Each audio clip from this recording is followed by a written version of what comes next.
Skybird, this is Dropkick with a red dash alpha message in 2 parts. Break, break.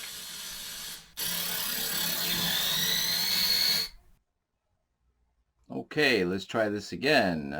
We had some major audio issue earlier. Not quite sure what happened, but it really did not go down and record properly. There was a lot of problems there. Anyways, so we're back with this video, and as you can see, here's the number 11 scalpel blade. A little dirty. It's not too old of a blade. And I'm just using that to point out the fluorescence on the edge of the gel cap, this ADVIL. You can see it fluorescing through, and some interesting little optical anomalies there. And I'm going to ramp this up to a few hundred milliwatts and then pump it right up to about 2.5 watts and see what it does to this gel cap. This is at 10 times magnification, so it's not too close. You can see generally what's going on, and how the light scatters and just heats this thing up and destroys it. I just had an ADVIL, happen to have one sitting on my desk, so I figured, okay, let's toss this under the microscope and see what happens. So this kind of gives you an idea of the power in that 1/10 of a millimeter beam, that tiny little beam when it hits. It's a lot of energy. That's the interesting part with laser light, and what makes it so dangerous is you can focus it down to such a tiny spot size. You can't do this with any other source of light. Laser is very unique for this, which is the reason why it's such an eye hazard. This will really mess your eyes up if you get hit by it. My microscope's got a filter on it to protect the camera and my eyes should I look through it, but I use the screen on my laptop to display and use that as my reference point just to be on the safe side in case something fails or something goes wrong. I just damage the camera and not my eyes. So you can see this ADVIL is pretty much cooked, no pun intended. And this is a Q-tip, or a cotton swab, if you will. And we're going to take a shot through this. A little bit of smoke is highlighting the beam. You can see its path. You see the right side blackened from the inside. And it's just slicing through that like it's not even there. And this is white, and white is hard to burn because of its lack of pigment. There's nothing to absorb the energy.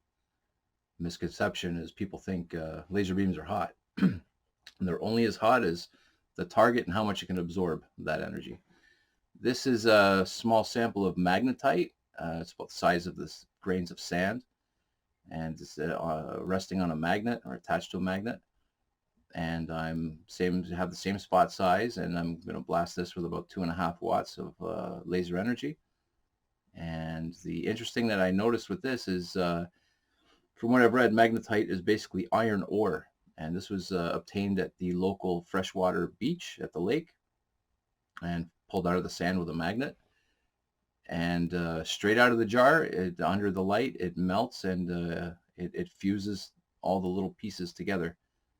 So you're essentially welding iron with this, or steel. I'm not quite sure what kind of ore this is. There's at 30 times magnification, and you can see now as I pick out this little piece, you see all the pieces that fuse together into one chunk. It's pretty neat stuff. It's amazing how hot that little spot can get. Mind you, there's not much mass to these little grains to dissipate enough heat for it not to hit a critical point where it melts, but impressive nonetheless. Here's another sample of the magnetite. This I'm freehanding it with the laser head, which is why it's winging all over the frame there. And I'm going to hit this again with about 2.5 watts, spot size of about 0.10 of a millimeter. I could get a little bit smaller, but it's hard to keep it on that size, especially when you're holding the laser head in your hand. If you look to the right of your screen, you'll see some pinkish light. That is the upper 700 to say 8,500 nanometer of near infrared. And this infrared is being produced by the heat. It's bouncing around inside of the lenses there because the filter that I have on does not filter IR light, which is again why you don't want to be sticking your eyeballs over the microscope. And use a camera for this. Keep yourself safe. There's a nice steady flow of IR coming off of that. I'm not sure how dangerous that is, but I don't want to find out the hard way. Maybe try some more filters and set up some filters for IR and for the 450 nanometer laser light, and see if I can get a more clear shot with this magnetite. That make for another interesting clip. And here's the same sample at 30 times magnification. That's a little piece of braided copper wire, desoldering braid, and I use that just to sweep all this extra crumbs out of the way and get a better view of the fused blob that I just made. You see a lot of shininess in it, a lot of little sections that look like nice shiny steel.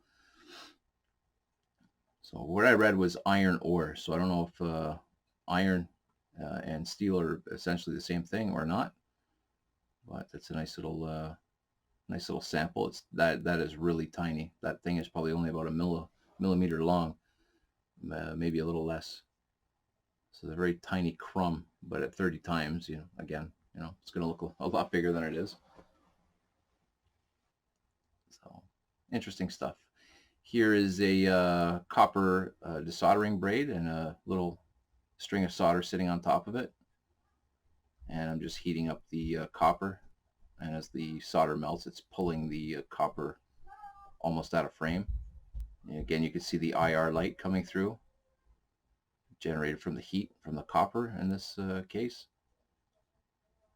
But interesting, you can solder with a beam of light in 2020.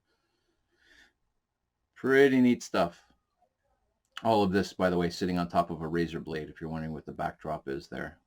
Let's say a straight razor or a flat, those little square razor blades.